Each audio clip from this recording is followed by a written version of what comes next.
Isaiah chapter 36. Now in the 14th year of King Hezekiah, Sennacherib, king of Assyria, came up against all the fortified cities of Judah and seized them. And the king of Assyria sent Rabshakeh from Lachish to Jerusalem to King Hezekiah with a large army. And he stood by the conduit of the upper pool on the highway of the fuller's field. Then Eliakim, the son of Hilkiah, who was over the household, and Shebna the scribe, and Joah, the son of Asaph, the recorder, came out to him.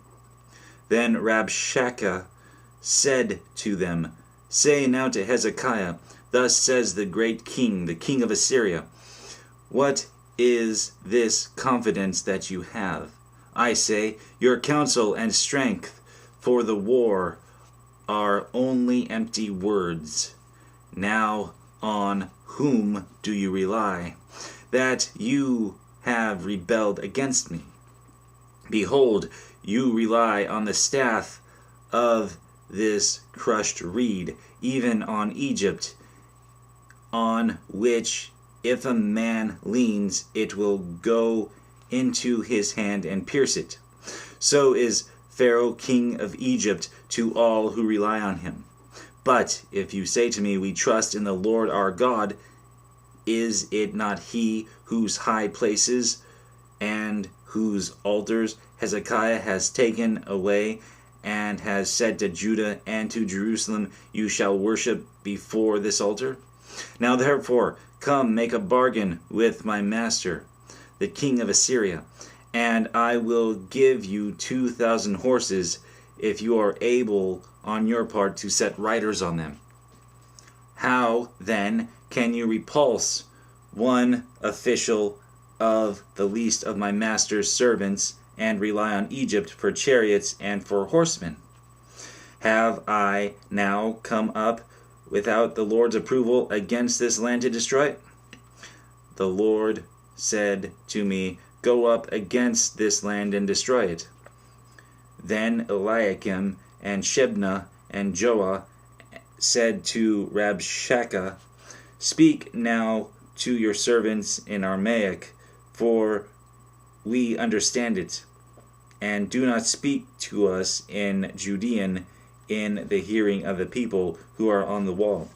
But Rabshakeh said, Has my master sent me only to your master and to you to speak these words, and not to the men who sit on the wall, doomed to eat their own dung and drink their own urine with you? Then Rabshakeh stood and cried with a loud voice in Judean and said, Hear the words of the great king, the king of Assyria. Thus says the king, Do not let Hezekiah deceive you, for he will not be able to deliver you. Nor let Hezekiah make you trust in the Lord, saying, The Lord will surely deliver us. This city will not be given into the hand of the king of Assyria.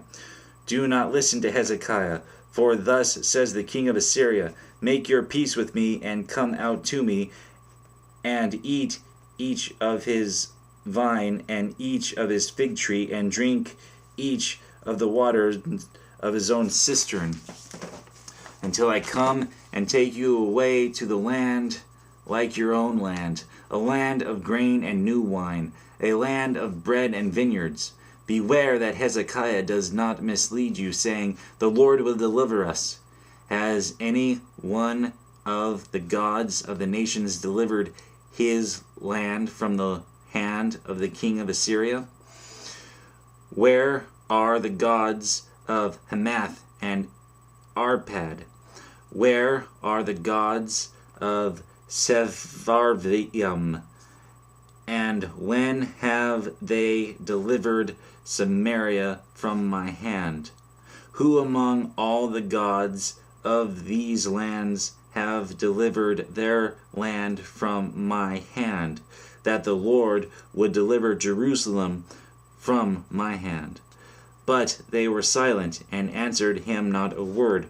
For the king's commandment was, do not answer him. Then Eliakim the son of Hilkiah, who was over the household, and Shebna the scribe of Joah, the son of Asaph, the recorder, came to Hezekiah with their clothes torn, and told him of the words of Rabshakeh.